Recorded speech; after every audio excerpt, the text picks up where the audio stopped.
So kaning nga vlog mga kamigoy or kaning nga content mo unbox ta aning bag-o na kong relo kaning Edifice Casio. So made in Japan made in Japan, and then dili siya automatic.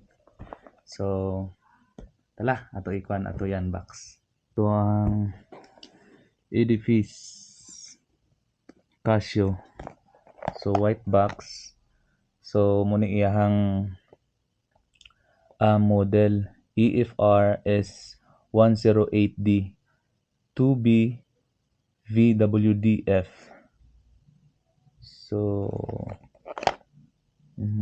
muna siya yang likod. So ato i-open. So muna iyang box, color gray, Edifice Casio. So ito i-open. Tadaan! Wow! So this is Tiffany blue Edifice and sapphire glass na ni, water resistant up to 50 meters or 100 meters. Okay, 100 meters, sorry. 100 meters siya nga Tiffany blue. So, wow, nice watch. Very nice watch. So, date, wala ra siya kaning day raw. Wala siya kuan kung unsa nga adlaw. Date lang, no day. So, na ay brand name Edifice sa iyang lock.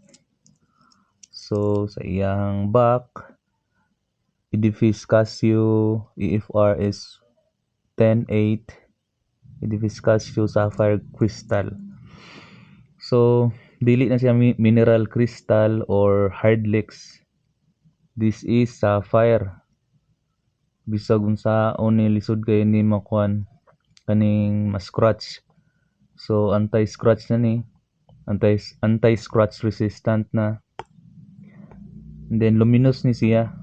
Luminous ni kaning iyahang hours, luminous ni.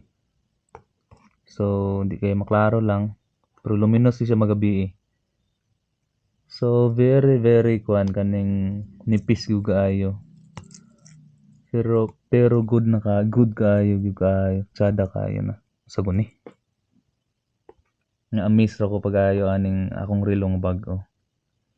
Edifice Casio sapphire, water resistant up to 100 meters. So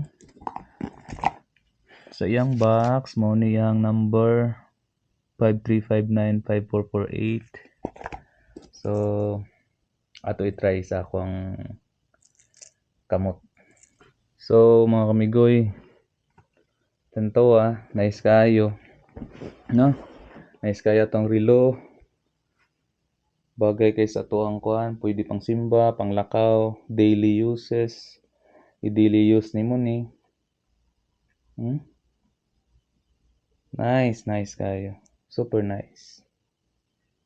Wow.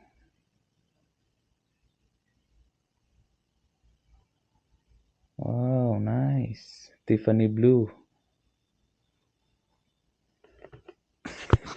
So muna ka mga kamigoy. Sunod na to nga December dagay. Mo-regalo po ko sa akong kaugalingon. Mopalit ko og Seiko nga Seiko Sports, no? So bye mga kamigoy.